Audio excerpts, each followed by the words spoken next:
Now, full disclaimer, I sell the Jupiter welder, so I might be a little biased for it, but I'm gonna lay out all the features of each for you, and I'm gonna be as objective as I possibly can be so that you can decide which one is the right welder for you. Okay? So I'm gonna be purely objective. Okay, so let's start with the differences between these two. Okay, so this one, you know, it was a pretty high priced welder that people were using when permanent jewelry first started, and they just found that it worked. Okay, but the thing with this welder is it was not really made specifically for welding jump rings like this, like these here, the gold filled and sterling silver jump rings that you're going to use to close your bracelet. And this was more of a general purpose welder that kind of did everything for jewelry. So one of the issues with this is that the power jumps are really high. Okay, so 5, you know, from 7 and 8, you know, it's a really high power jump that sometimes if you find, especially on these really dainty thin jump rings, if one, say you use 4 for this and it's not welding with enough power, and then you jump to 5, that jump would sometimes cause your jump ring to blow out. So 4 might be too low, and then 5 might be too high. Okay, and then when you turn this up all the way, the amount of power that it gives is tremendous. Okay, so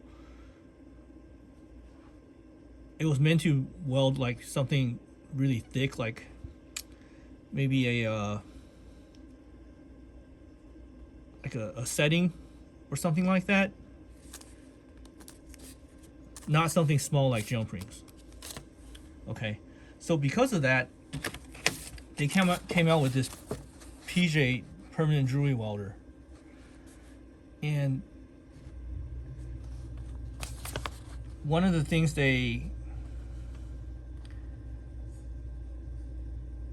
implemented was the half step power level. So instead of 8, 7, and 8, they did 7.5, 8, 8.5, 9 to give you a little bit more control over how much power you wanted to apply to your welds. Okay, but you know, the thing is, they did that, but they also raised the prices. Okay, so this one is now $2,600. Not cheap. Okay, so the good thing about the Jupiter welder is that the power is analog, so you can tune it as fine as you want. Okay, you can get just the right amount of power for your jump ring with this. And for something like these 26 gauge sterling silver jump rings, that is very important. This one, it has half step power, but still not as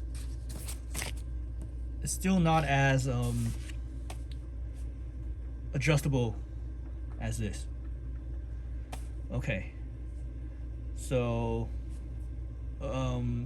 now the biggest differences between these two.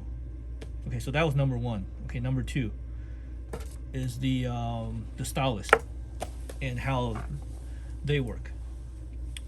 With the Orion impulse, there are sensors in here that will sense when it touches your jump ring. And I'm going to give you a demonstration right here. It'll sense when the needle is touching the jump ring, and then it will automatically activate the spark. Okay, like that. Okay. And it'll make a nice weld. Okay. With this one, there are no sensors. And to activate the spark, you do it manually.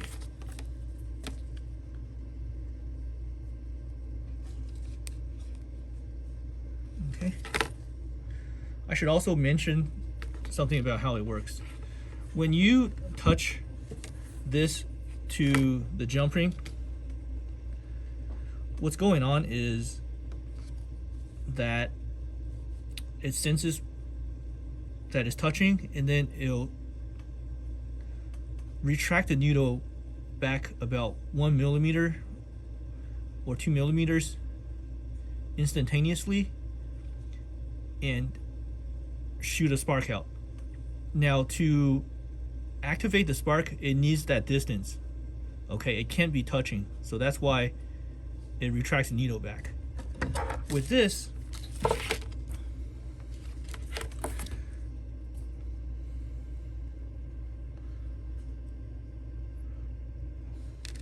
welder, let me get a ring. Okay. Now with this welder, you manually do that, okay? So this one's automatic and this one's manual. You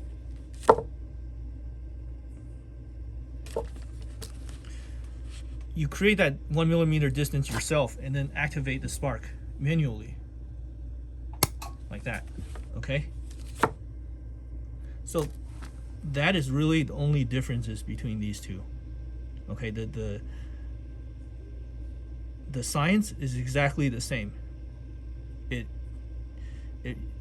You put the needle close to the jump ring and then let the spark fly. Okay,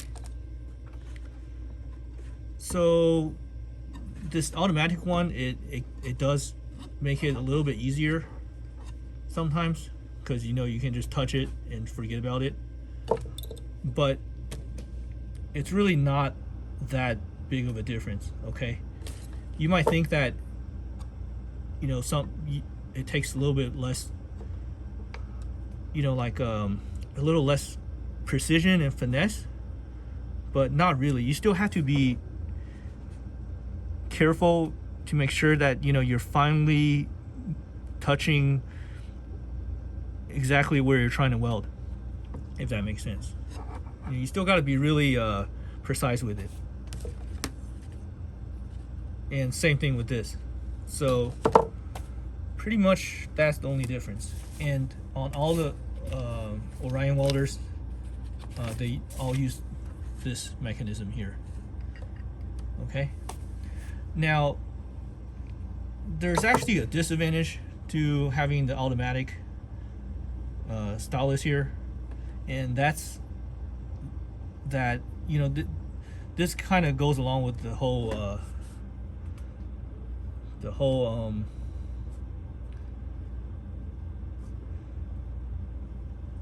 archetype of these two. Okay, this is kind of a like a fancy kind of welder, and this one's really really simple and basic.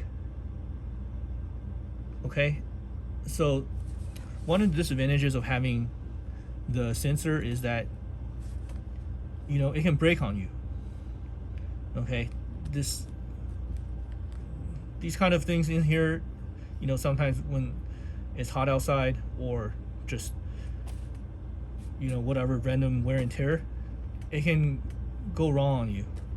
Whereas this one, it's like a Toyota. You know, there's not that many fancy bells and whistles, but it's always going to keep working.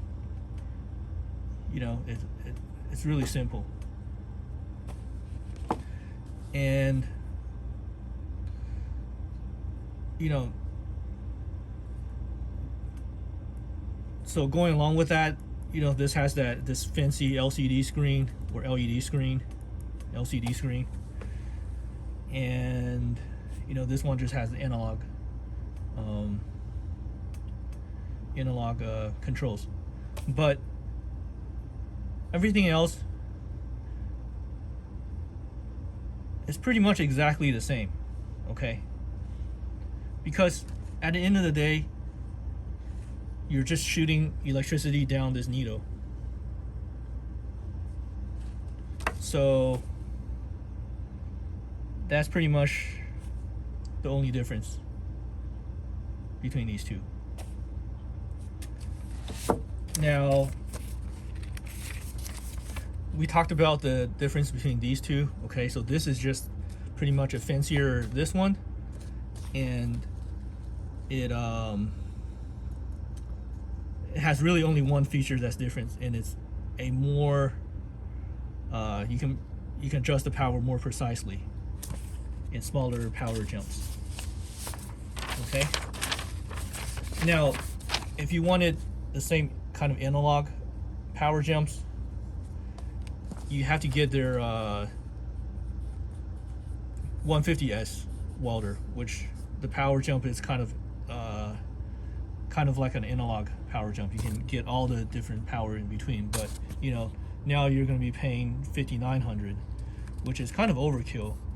You know, I'm sure this is a great welder for, you know, other applications, like if you have a all-around jewelry application, but you know, we're here today to just do permanent jewelry, so this one is going to be an overkill for you, definitely, you know, to be spending that much money. Now let's talk about the Zapp. Okay, you know, despite what Orion will try to tell you, the Zapp and the Impulse are very similar, pretty much the same. There's really no reason to get the Impulse. If you're trying to decide between these two and you have to get an Orion, and you know, the Jupiter welder is just out of the question, you should just get this one, because the differences between these two is almost non-existent. And I know Orion will try to upsell you and tell you to buy this one because whatever reason they tell you, but I'll promise you they won't give you a good reason. The difference, what's different between these two is that there's no LCD screen, okay, and the power doesn't go as high on this, but you don't need that much more. You don't need that much power for permanent jewelry, okay? This machine is really overkill, because this one wasn't, like I said earlier, it wasn't made for permanent jewelry in mind.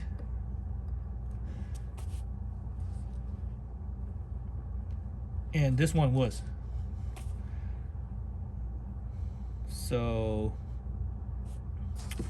but you know, the issue with this one is that it still has all the issues that come up with this, which is the power jumps and,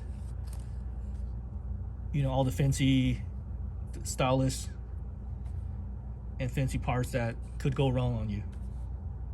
And another thing is that the stylus that they're using here is actually a cheaper one.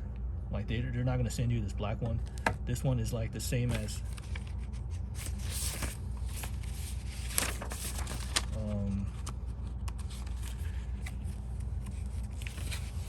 this Amazon unbranded stylus. So they cheap out on you that way. Okay, so what else? Okay, so one of the selling points for their permanent jewelry welder that they say that is specifically designed for permanent jewelry, and they pretty much left no rocks unturned, you know, when designing this, because they're really charging quite a premium here, okay? One of the differences, one of their key selling points is that it can go to a really low power, okay? Which is important for welding dainty jump rings, okay? And so just to prove to you that this welder can do that too, I'm gonna weld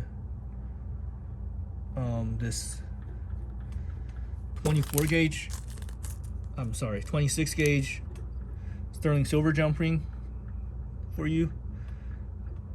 And these rings are pretty much as thin as you're going to be going, and on top of that, they're sterling silver, so these rings are just really delicate and dainty and hard to weld, okay? Now, this is one of Orion's selling points to show that their welder is really good quality. So I'm gonna do a weld for you on this much cheaper Jupiter welder to show that it can be done.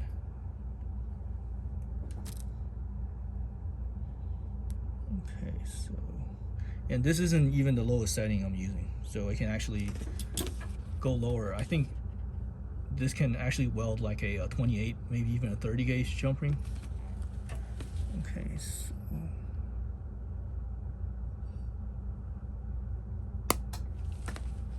okay, so there you have it. See, doing the twist test, look, not breaking, perfectly welded. Okay, and on the Orion it can actually do it too, so let me do it on for you. So to be honest, if you're trying to decide which Orion to get, there's really no point on getting either of these two. You can just go for the Zapp and save yourself over $1,000. Okay, so let me show you how the Orion works.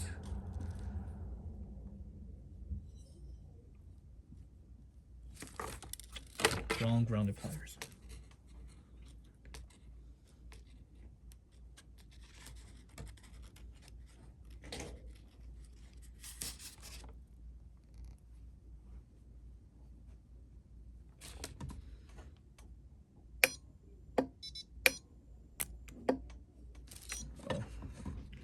So, you know, actually, the Orion actually, believe it or not, has a harder time welding these thin jump rings, as you just saw there, because with the automatic stylus, you don't get as much control over just control in general, because you got to be touching the jump ring and have it automatically do its thing. Whereas this one, you have all the control that you can muster. Okay, so let's try it again. Okay, yeah, it's welded. Oh, see, now that weld wasn't as strong. See how it broke? Now let's try 5 watt or 6 watt. Now, let's see if this is too much power. Okay.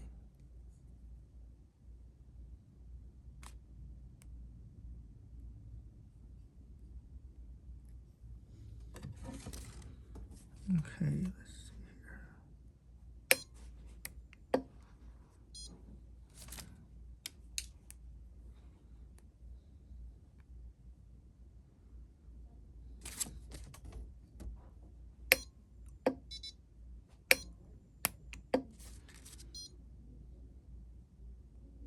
Okay.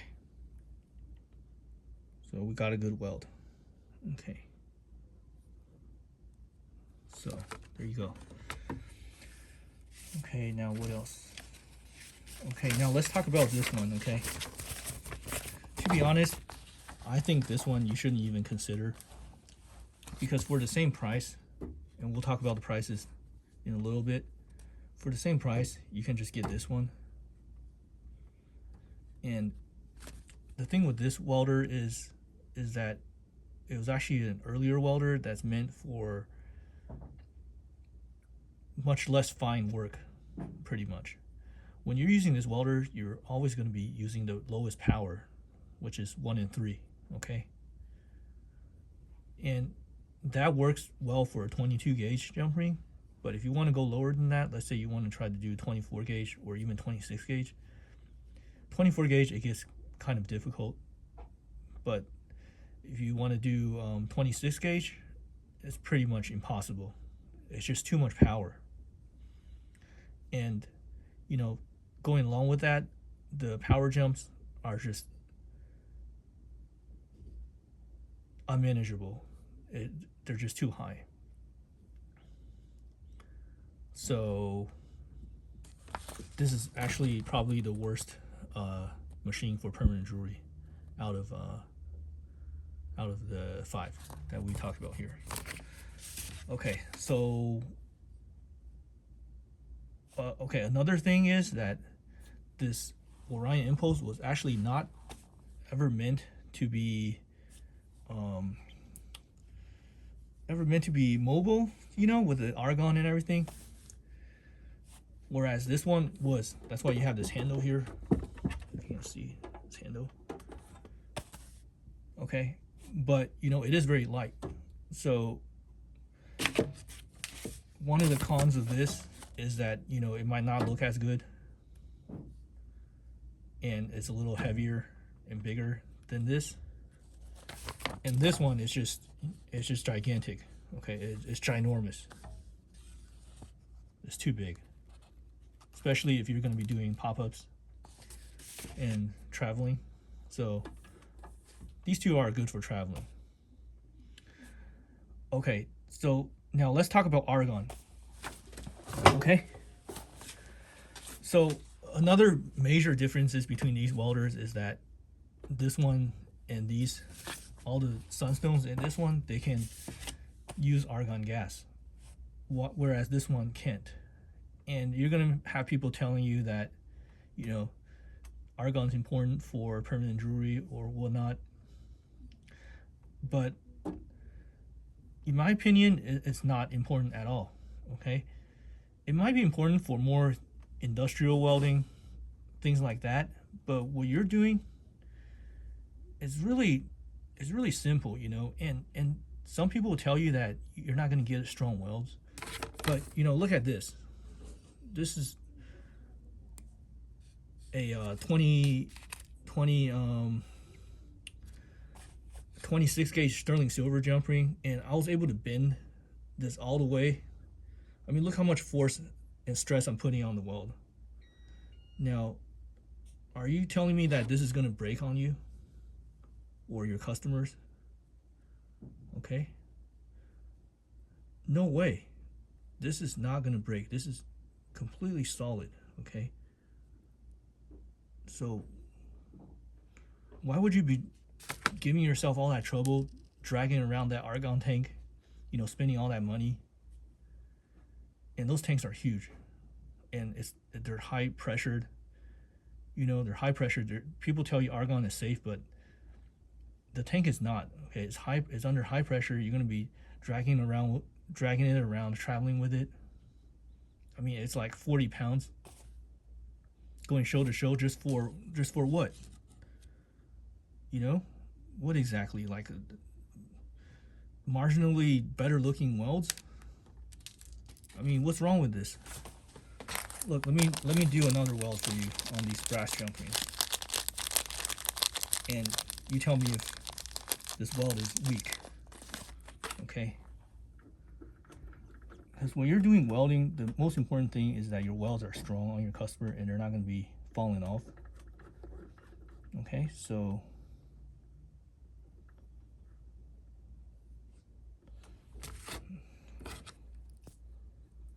let me do a weld on this brass jump ring for you.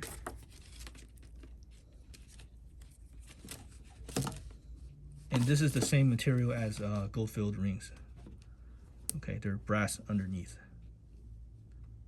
They're a layer of gold covering a brass base metal. Okay, so